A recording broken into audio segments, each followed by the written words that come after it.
నువ్వు నీ ముందునుంటే నువ్వు దేని ఎంచుకుంటావు అన్న వాటి గురించి చాలాసార్లు నేను మాట్లాడాను. అదే వేలో తెలివైన ఎంపిక. ఏ ఎంపిక ఇది? దేన్ని ఎంచుకుంటావు, ఏ రీతిగా ఎంచుకుంటావు, దేన్ని తెలివితో ఎంచుకుంటావు అనేది మాట్లాడుకున్నాం. అలా ఒక విషయం మాట్లాడుకొస్తే మోషే గారు ఒకటి ఎంచుకున్నారంట. ఏం ఎంచుకున్నారు? రెండు ఆయన ముందు సంపాదన పెట్టారు. ఆయన ముందే క్రీస్తు కొరకైనా బాధలు పెట్టారు, శ్రమలు పెట్టారు. ఆ రెండిట్లో నిందలు పెట్టారు. ఆ రెండిట్లో మోషే గారు ఎంచుకుంది ఏంటి?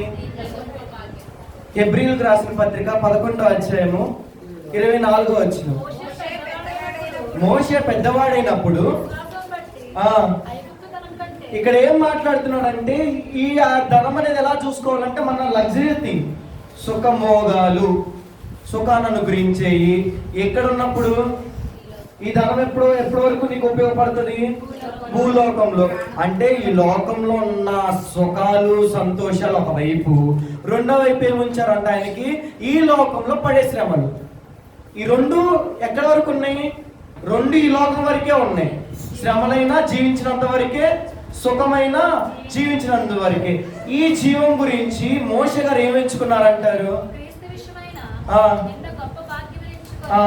సో ఆయన ఏం ఎంచుకున్నాడు అంటే క్రీస్తు కొరకు నిందలు పడటం కానీ, క్రీస్తు కొరకు శ్రమలు అనుభవించడం కానీ ఎంచుకున్నాడు. ఇది సరైన నిర్ణయం అంటారా కాదంటారా? నీ ముందర నేను బంగారం ఒకటి పెట్టా, బంగారం కావాలా, నీ మీద నిందలు వస్తే ఈ నిందలు కావాలా, ఏం ఎంచుకుంటారు? నువ్వు నిందలు నా మీద ఎత్తి నేనెందుకు కూరుకుంటా? నేను అసలు నేను చేయకుండా ఒక మాట కూడా వాడిని నేను చేసినా పడదంటాం. సో ఇది ఈ రెండిట్లో తెలివైన వాడు ఏమి ఎంచుకుంటాడు? నేను జ్ఞానిని, నేను అతి తెలివైన, నాకు సంపద కావాలని ఎంచుకున్నాను అనుకో, లోకపరంగా నువ్వు గనుడివే, తెలివైన వాడివే. కానీ దేవుడి ప్రకారం ఏం చేస్తాడు? ఒకడంట తీసుకెళ్ళి వాడికి ఇచ్చిన ఒక తలాన్ని తీసుకెళ్ళి మట్టిలో కప్పెట్టుకొని దాచిపెట్టుకున్నాడు అంట. దేవుడి దృష్టికి వాడు ఏమయ్యాడు? ఓరి వెర్రివాడైన చెడ్డదాసుడు అయ్యాడు. ఇప్పుడు వెర్రితనం. ఇప్పుడు ధనం పొందుకోవాలని ఆశించినాడు, ధనం దాచుకోవాలనుకున్న ఆశించినవాడు వెర్రివాడు అవుతాడా? లేకపోతే నిందలు పొందాలనుకున్న వెర్రివాడు అవుతాడా? లోకపరంగా. సో మీరు ఆలోచించాల్సిన మన ఆత్మీయ ఆలోచన ఏంటంటే, బాప్తిజం తీసుకున్న వాళ్ళనే జరిగిందా, జరిగిపోయిందా, లోకపరంగా మాట్లాడితే అంటారు, నిందలే అంటారు. ఎందుకు ఇచ్చారు, ఎందుకు చేశారు, అది చేశారు, ఇది చేశారు అని ఎన్నో మాట్లాడతారు. కానీ ఆత్మీయ పరంగా చూస్తేనే ఏమైతుంది? గొప్ప భాగ్యం. దేవుడు అసలు అక్కడ దేవుడి సన్నిధిలో సంతోషిస్తా ఉంటే మనం ఇక్కడ ఏడిస్తే యూజ్ ఉంటుంది అంటారా? ఇప్పుడు నువ్వు ఏడుస్తున్నావు అంటే నువ్వు తెలివైన వాళ్ళవా లేకపోతే వేరే వాడివి అయ్యి ఉంటావా? బాధ ఉండిద్ది, కానీ దేవుడి సన్నిధిలో ఉన్నాడన్న తెలివితో మనం మలుసుకోవాలి. సో క్రీస్తు విషయమైన నింద నీకు కావాలా, లోక సంపద కావాలంటే లోకంలో ఉన్నంత వరకు ఆలోచిస్తే లోకం వరకే నీ జీవితం, తర్వాత యుగాల జీవితం నీకు లేదు. అదే నువ్వు లోకం, మనం అంటాం కదా, ఇక్కడ నుంచి ఇక్కడ ఈ చూపు కాదు నీకు కావాల్సింది, ముందు చూపు కావాలి. ముందు చూపు లేకుండా చేస్తే ఏమైంది? ఏది యూజ్ అవ్వదు అన్నమాట. సో ముందు చూపు నీకు కావాలంటే నువ్వు చూడాల్సింది ఏంటంటే, మోషే గారు ముందు చూపు తెంచుకున్నాడు. నాకు ఈ లోక సంబంధమైంది కాదు, పరలోక సంబంధమైంది కావాలి. ఎందుకు పరలోక సంబంధమైంది అని అక్కడ నేను పర్టికులర్ ఒత్తి మాట్లాడుతున్నానంటే, నా నిమిత్తము ప్రజలు నిన్ను నిందించి అవమానపరిచి దూషించినప్పుడల్లా సంతోషించు. ఎందుకు సంతోషించాలి? పరలోకంలో నీ భాగ్యం అనేది, అంటే నిందలు పొందిన ప్రతి ఒక్కరి భాగ్యం ఏమవుతుందంట? పరలోకంలో అధికమవుతుంది. మోషే గారికి ఆ విషయం తెలుసు అంటారా లేదంటారా? తెలుసు. ఎందుకంటే నిబంధన ధర్మశాస్త్రం రాసిన వాడికి ఇది తెలియదా అంటే ఖచ్చితంగా తెలుసు. ఏది చెప్పింది దేవుడు వచ్చి కొండ మీద ప్రసంగం చెప్పాడు, ఇది కొత్త నిబంధన. రాసింది ఏంటో అప్పుడు మోషే గారు రాసింది ఎక్కడ? ధర్మశాస్త్రం, ప్రార్థన నిబంధన. ఆయనకు తెలుసా ఇదంటే? ఖచ్చితంగా తెలుసు. ఎలా చెప్పగలంటే, శ్రమలు అనుభవించిన మీదట నా కృప నీకు తోడుగా ఉంటుందని చెప్పిన మాట ఎవరితో చెప్పాడు అంటే యేసుప్రభువు వారు మోషే గారికి చెప్పాడు. సో మోషే గారికి తెలుసు అంటారా లేదంటారా? ఖచ్చితంగా తెలుసు. మోషే నేను పెద్దవాడైనా కూడా నాకు కావాల్సిన ఐగుప్తులో ఉన్న నీడు ప్రావీణ్యుడు అన్న మాట కాదు నాకు కావాల్సింది. నాకు కావాల్సింది ఏంటిది? క్రీస్తు కొరకు సాక్షిగా నిలబడ్డానన్నది కావాలి. క్రీస్తు ప్రజలకు నాయకుడిగా నేను నిలబడ్డానన్నది కావాలి. ఎవరు తెలివైన వాళ్ళు? ఏది తెలివైనది? తెలివైంది అంటారా లేదంటారా? సో ఈ బాప్తిసం తీసుకున్న వాళ్ళు వెర్రి వాళ్ళ తెలివైన వాళ్ళ అని మనం మాట్లాడుకుంటే వాళ్ళు ఈ లోక సంబంధం గురించి ఆలోచించలేదు, కానీ పరలోక సంబంధం గురించి ఆలోచించారు. తెలివైన వాళ్ళే కదా, తెలివైన వాళ్ళు. ఇది తెలివైన ఎంపిక. ఏది? లోక సౌఖ్యం కన్నా పరలోకంలో శాశ్వతంగా ఉన్నదాన్ని ఎంచుకోవటం. రెండోదిగా చూద్దాం. ఇల్లు సిద్ధపాటు కలిగిన వాళ్ళు ఒకళ్ళు, సిద్ధపాటు లేని వాళ్ళు ఒకళ్ళు. దీంట్లో తెలివైన వాళ్ళు ఎవరు? దేనికో సిద్ధపాటు కలిగి ఉన్న వాళ్ళు తెలివైన వాళ్ళు ఎందుకు అయ్యారు? మనకు ఒక లక్ష్యం ఉంది, ఒక పని చేయాలి. వాళ్ళ అక్కడ లక్ష్యం ఏంటంటే విందులోకి వెళ్ళాలి. ఆ లక్ష్యానికి వెళ్ళగలిగితే వాళ్ళు తెలివైన, ఎందుకంటే వాళ్ళ జీవితం మొత్తం తెలివి నడుచుకున్నారు, అనుకున్న పని అనుకున్నట్టు చేశారు. ఒకవేళ వెళ్ళలేకపోతే, నేను 10th క్లాస్లో ఒక 900 కొట్టాలనుకున్నా ఫర్ ఎగ్జాంపుల్, సాధించానంటే నేను ఎలాంటి వాడిని? తెలివైన వాడిని అంటారు. సాధించలేకపోతే వీడికి చదువు రాదు, వేరేది ఏదన్నా ముద్దో గిద్దో ఏదో అక్కడ అంటారు. అనుకున్నది చేసిన వాడిని తెలివైన ఈ ప్రపంచం. మరణాత అని పిలిచినంత మాత్రాన తెలివైనోడివి కాదు నువ్వు. మరణాతను పిలిచేటప్పటికి నువ్వు సిద్ధపడి ఉన్నావా లేదా అన్నదాన్ని దేవుడు పిలిచేటప్పుడు, నిన్ను ఈ లోకం పిలిచిద్దా, లేకపోతే ఇదేంటిది రాకడ వచ్చినప్పుడే నేను సిద్ధపడి ఉంటానా? కాదు. దేవుడు ఎప్పుడు పిలిస్తే, ఈ రోజు పిలిస్తే ఈ రోజు సిద్ధపడి ఉన్నావా? రేపు పిలిస్తే రేపు సిద్ధపడి ఉన్నావా? ఉంటే తెలివైనోడివి. సిద్ధపడిన వాళ్ళే మరణాత అనగలడు. నోటికి వచ్చింది కదా మరణాత అంటే ఏంటి అర్థం? దేవుడు నువ్వు మరణాత అనగానే సరే అన్నావు కదా, వచ్చే అన్నాడు అనుకో, నువ్వు తెలివైనోడు అయితే సంతోషంగా వెళ్ళొచ్చు. ఇది తెలివైన నిర్ణయం తీసుకున్నారు 8 మంది. దాంట్లో దేవుడిని పిలిచినప్పుడు సంతోషంగా వెళ్ళిస్తాను, తప్పులేదు కదా. సో తెలివైన పనే చేశారు వాళ్ళు కూడా. తెలివైన వాళ్ళు కాబట్టే తెలివిగా సిద్ధపాటు కలిగి ఉన్నారు. దేవుడు ఈరోజు వస్తాడా, పెళ్ళికోడు ఈరోజు వస్తాడా, రేపు వస్తాడా, గంట తర్వాత వస్తాడా, లేకపోతే దొంగవాడి ఎలా వచ్చాడో అలా వస్తాడా, వాళ్ళకి అనవసరం అదంతా. దేవుడు పిలిచాడు, నేను సిద్ధపాటు ఉన్నాను, నేను వెళ్ళాను. ఎంత గొప్పదో కదా భాగ్యం అది. తెలివైన పని చేసినప్పుడు చాలా గొప్పది. ఇప్పుడు దానికి ముందల వరకు వాళ్ళ జీవితం ఎలా ఉన్న తెలివి సిద్ధపాటు కలిగి ఉన్న వాళ్ళ జీవితం దాని ముందల వాళ్ళు ఎలా ఉన్నారో మనకు అనవసరం. కానీ దేవుడు అక్క కాలు కదిలి మాట. సో ఆ విషయం ఏంటంటే దేవుడు పిలిచినప్పుడు ఎలా ఉన్నావు? సిద్ధపాటు ఉన్నావు. సో నువ్వు తెలివైన వాడివి. ఇది ఎంపిక. ఈ ఎంపిక ఏంటి అంటే సిద్ధపాటు కలిగి ఉండే ఎంపిక. తక్కువగా ఉంటున్నావా, ఘనంగా ఉంటున్నావా? నేను రక్షణ తీసుకున్నా మాట నీ దగ్గర ఉందా? రక్షణకి తగిన సిద్ధపాటు కూడా నీ దగ్గర ఉందా? ఏది ఎంచుకుంటాం మనం? రక్షణ తీసుకున్నా అయిపోయింది, స్తోత్రం, నాకు ఆత్రం, మళ్ళీ లోకాల్లోకి వెళ్తాను. ఇది తెలివైన ఎంపిక అన్నమాట. తెలివైనోడు ఏం చేస్తాడంటే తన తీసుకున్న సిద్ధపాటుని తగినట్టుగా జీవిస్తాడు. కొదువ ఎప్పటికీ చేసుకోడది.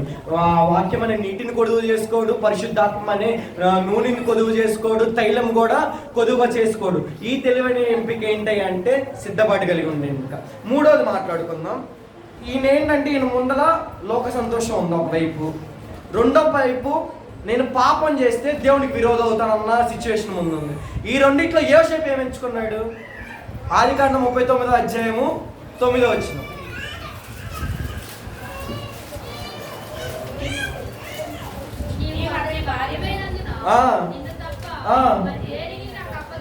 సో ఇక్కడ ఏం జరుగుతుందంటే ఆయనకి సుఖం వచ్చే ఛాన్స్ ఉంది ఒకవైపు.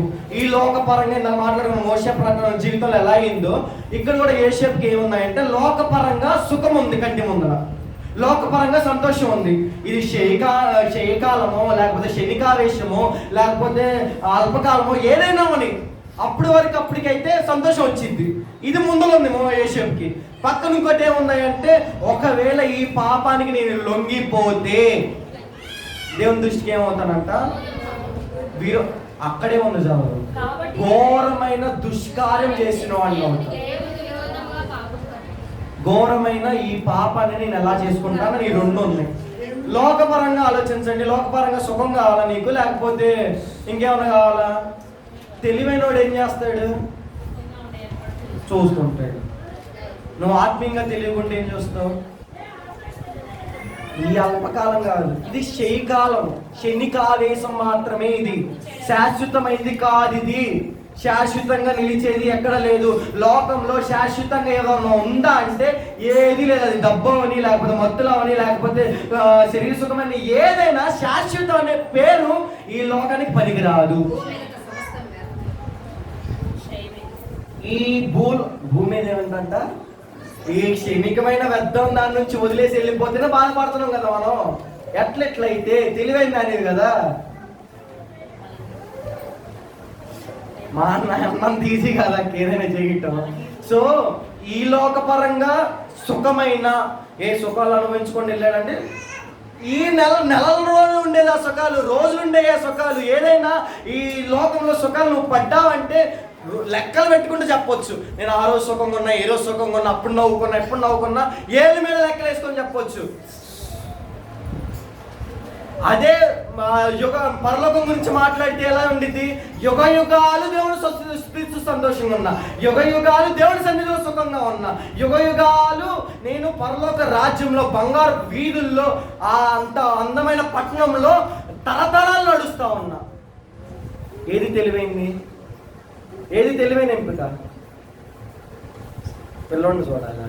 నాకు ఆన్సర్ వద్దా? అయితే ఏది తెలివైన ఎంపిక?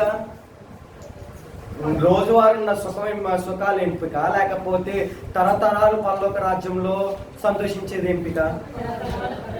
అంటే నన్ను చిన్నలేదు అనమాట, అందుకని చెప్పలే. ఇప్పుడు నేను క్వశ్చన్ అడిగింది అన్నారుగా, అందుకని చెప్పారా? సరే, ఓకే. 4వ చూద్దాం. కంటి ముందుల అగ్నిగుండం ఒకవైపు, కంటికి కనపడని అగ్నిగుండం ఇంకోవైపు.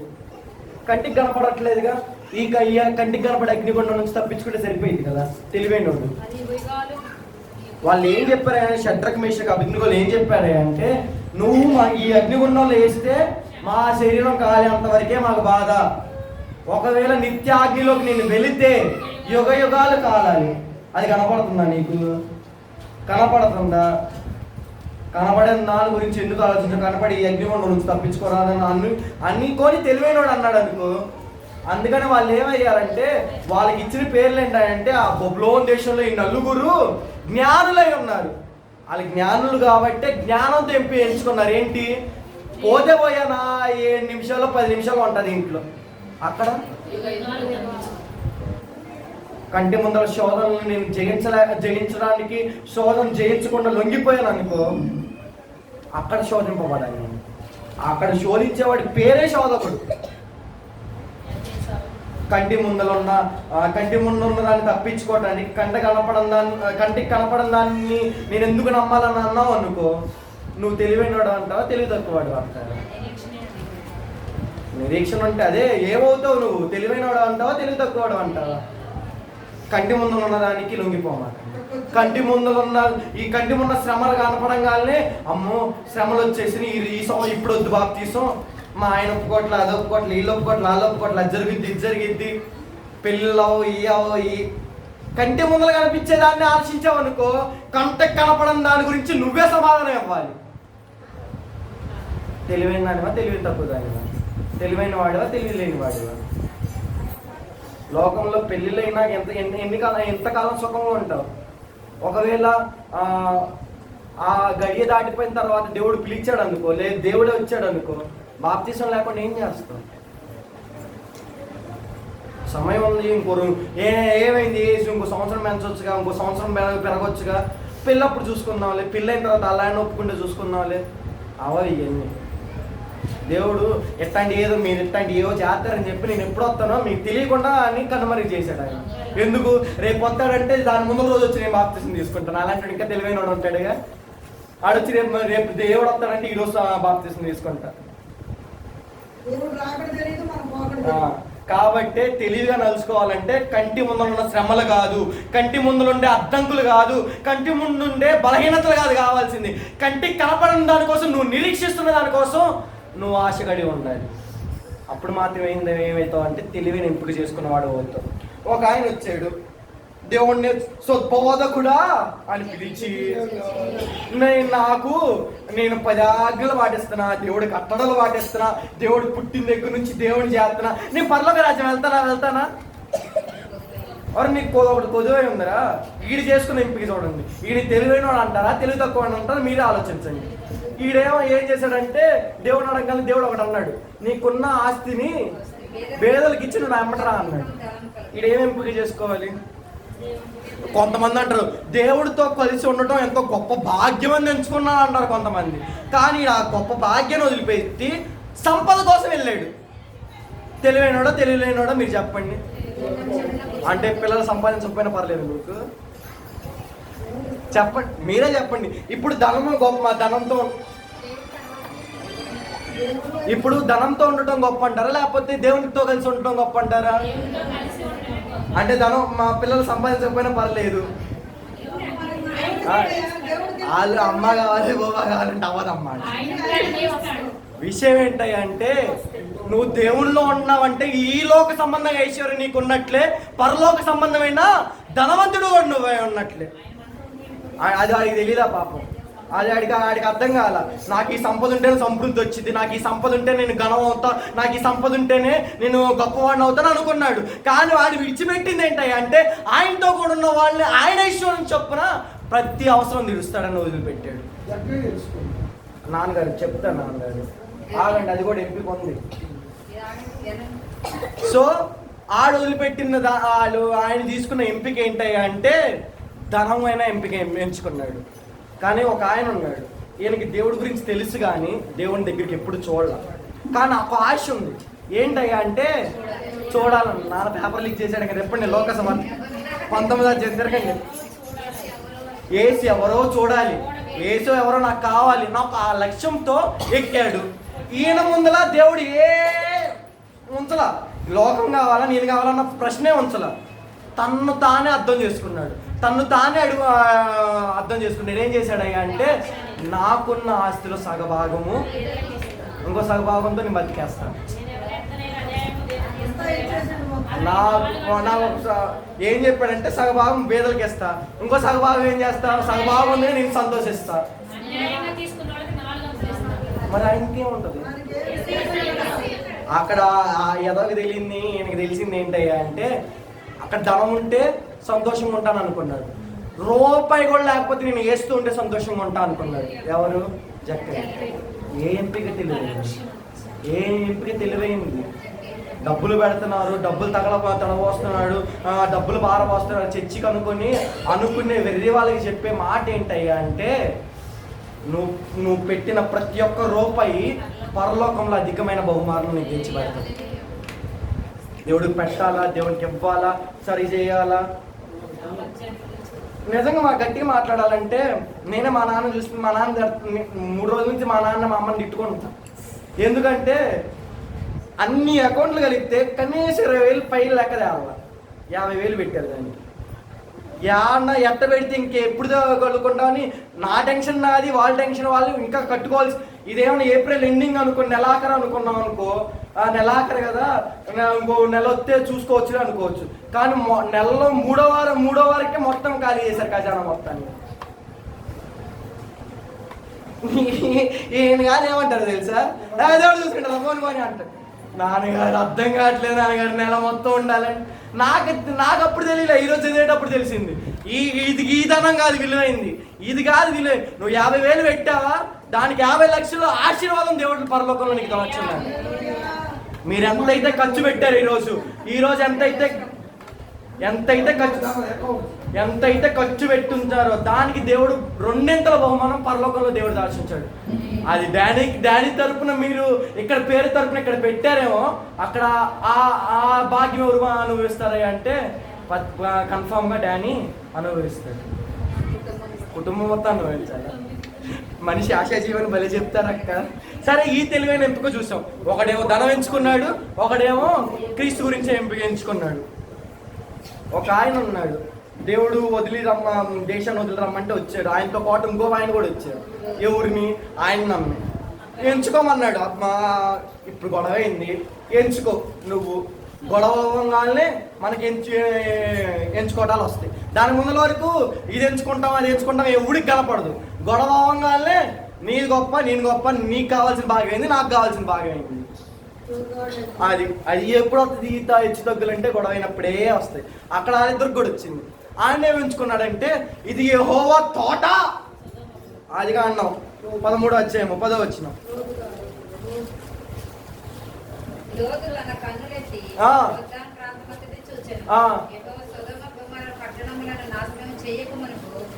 అసలు ఆలోచన ఏంటి? సొదొమ గొమొర్రాని నాశనం చేయాలన్న ఆలోచన దేవునికి ఉంది. ఎందుకు? ఆడున్న ప్రతిదీ నీచకారమే. ఎందుకు నీచకారమైన ఆయనకు గొప్పగా కనపడ్డదంటే అక్కడ లోక సంపద ఉంది. ఎలా ఎలా చెప్పగలవు అభిషేకు? సొదొమ గొమొర్రాలో లోక సంపదలు ఉన్నాయంటే గంధదగ్గ బొంత ఉంది అక్కడ. ఎవరామా? లోతు భార్య. వెళ్ళేటప్పుడు ఏం చూసినట్టు తిరిగి అయ్యో సంపదలు మొత్తం పోతున్నాయి అంటే విషయం ఏంటి? అక్కడ సొదొమ గొమొర్రాలో సంపద ఉంది, పచ్చదనం ఉంది, గొప్ప విలువైన లోకపరమైన సంతోషాలు ఉన్నాయి. వీళ్ళిద్దరు ఎంపిక ఎలా ఉన్నాయి అంటే లోకంలో అందంగా కనపడ్డదాన్ని ఎంచుకున్నారు, లోకంలో సంపదను ఎంచుకున్నారు. ఎవరు? లోతు భార్య అయినా. అందుకని గంతకు పొంత అంటారు ఇలా. సో ఈయన ఎంచుకుంది తపాసే, ఆమె ఎంచుకుంది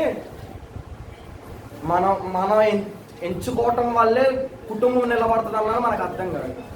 ఆమె ఎంచుకుంది ఎవరామా? మా మొట్టమొదటి స్త్రీ పరమ పురుషుడు. ఏది ఎంచుకుంది అంటే అంతా సమృద్ధి ఇస్తే అదంతా వదిలేసి వద్దన్నదే ఎంచుకుంది. ఒక్కళ్ళ వల్ల కుటుంబం మొత్తం చిందావందర అవుతుందంటే కారణం ఏంటంటే నీ ఎంపిక అనేది దేవుని పరంగా ఉందా? దేవుని కొరకు నీ బిడ్డల్ని రక్షించుకునేది లాగుందా?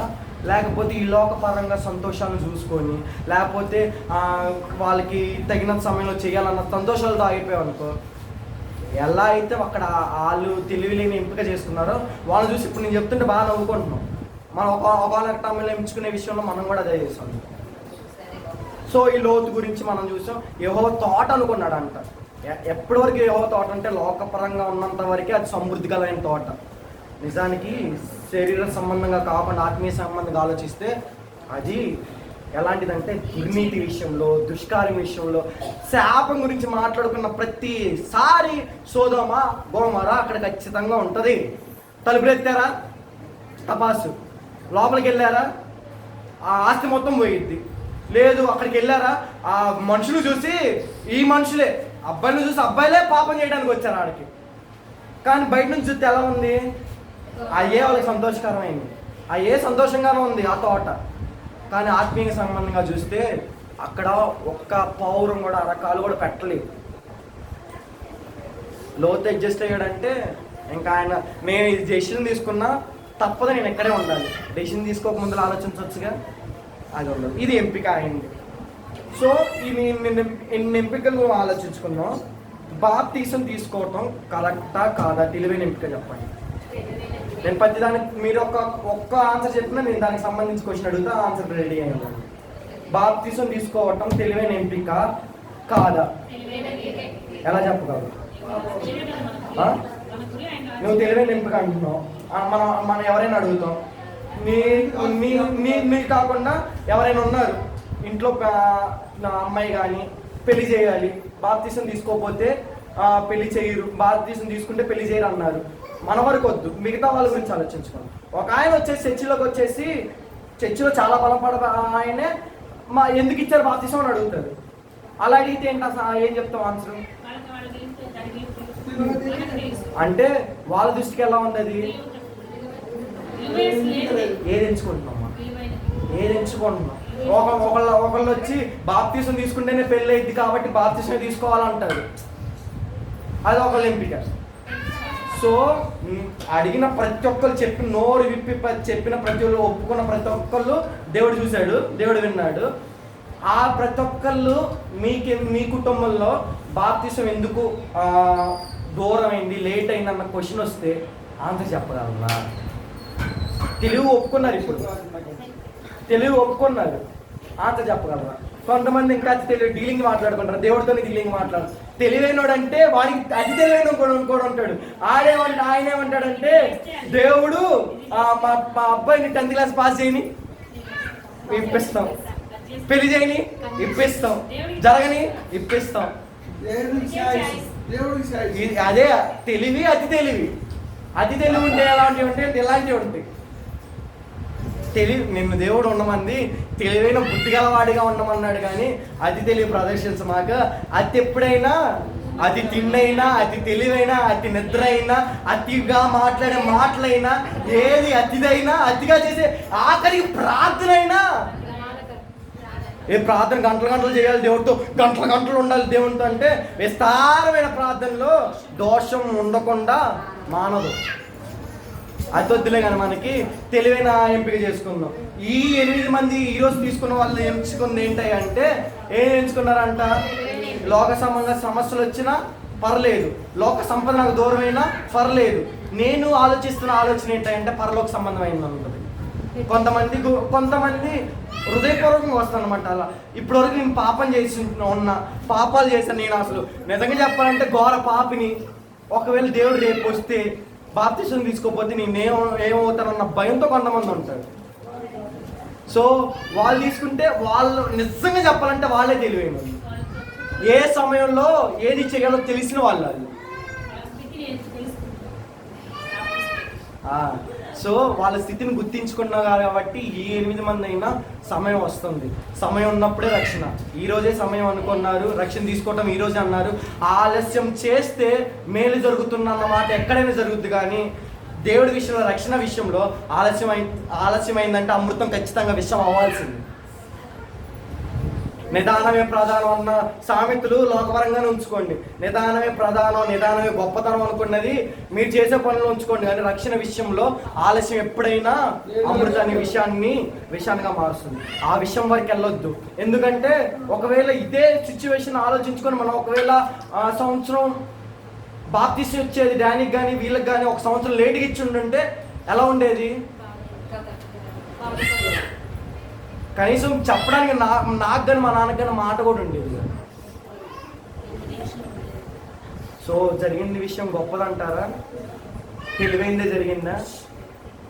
తెలివైంది జరిగింది కాబట్టి తెలివిగా మనం చేయాల్సింది ఏంటంటే బాధించుకోవాలి. ఇది బాధపడాల్సిన అవసరం పడిన సమయం కాదు.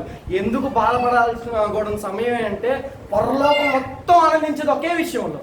దేని విషయంలో చెప్పండి? ఒక ఆత్మ అంటే డాని విషయంలో పరలోకం మొత్తం సంతోషంగా ఉన్నప్పుడు మనం కూడా ఎలా ఉండాలి? ఈ 8 మంది విషయంలో పరలోకంలో ఆనందంగా ఉన్నప్పుడు దానికోసం కాదు ఇంత ఖర్చు పెట్టుకొని అది చేయటం ఎందుకు, ఇంత ఖర్చు పెట్టుకొని భోజనాలు చేయటం ఎందుకు? సంతోషంగా ఉన్నాం మేము, పరలోకంలో సంతోషం జరిగింది.